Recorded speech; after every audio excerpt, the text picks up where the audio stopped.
After the bewildering ordeal in the time-frozen town, I felt a surge of relief as the road opened up before me once again. My escape was short-lived, however, as the GPS, which had been silent in the abandoned town, flickered to life with an ominous glow. Its screen, usually so reliable, now seemed to pulsate with a life of its own.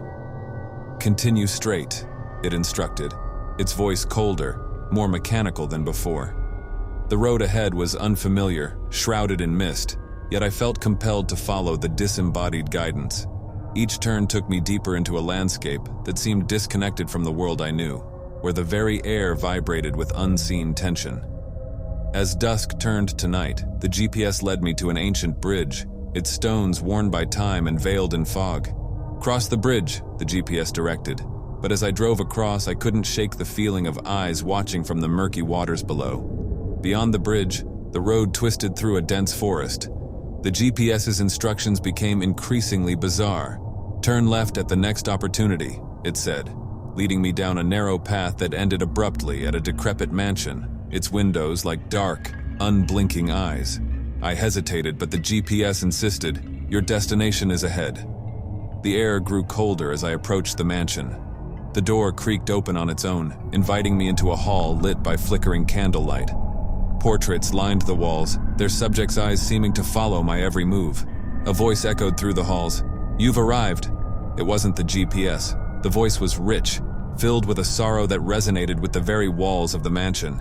A figure emerged from the shadows, a woman dressed in the garb of a bygone era, her eyes holding centuries of grief. "Why have you come?" she asked, her voice a whisper that seemed to fill the room. I tried to explain, to tell her of the haunted GPS and my journey, but she silenced me with a gesture. "The spirits have guided you here," she said, her gaze piercing. "This house holds a secret, one that ties to the very essence of your journey." As she spoke, the mansion seemed to come alive with whispers. Shadows danced at the edge of my vision, and the temperature dropped, breath visible in the air. The woman's story unfolded, a tale of love lost and a curse that bound her to this place. "You must help me," she implored, her eyes brimming with tears that seemed to never fall. "Break the curse and free us both." The request was daunting, yet I felt drawn to her story, to the possibility of unraveling another piece of the supernatural puzzle that had become my life. As the night deepened, we explored the mansion, uncovering clues hidden in dusty tomes and secret compartments.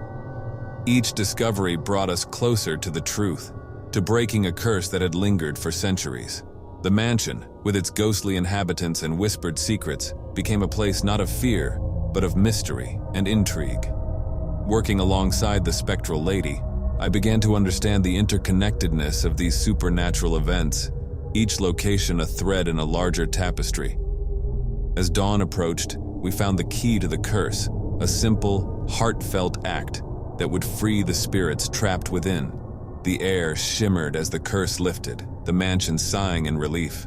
The woman, her form becoming translucent, smiled gratefully. "Thank you," she whispered, her voice fading with her form. I exited the mansion as the sun rose, the GPS silent once more. The road ahead was clear, but my journey into the supernatural was far from over. With each destination, I delved deeper into the unknown, my resolve strengthened by the souls I encountered, each with their own story to tell. The haunted GPS had led me to the mansion, not by chance but by design, a guide on a path that intertwined with the fates of those beyond the veil. As I drove away, the mansion disappearing in the rearview mirror, I realized my journey was about more than seeking answers. It was about resolving the unfinished business of the departed, one haunted location at a time.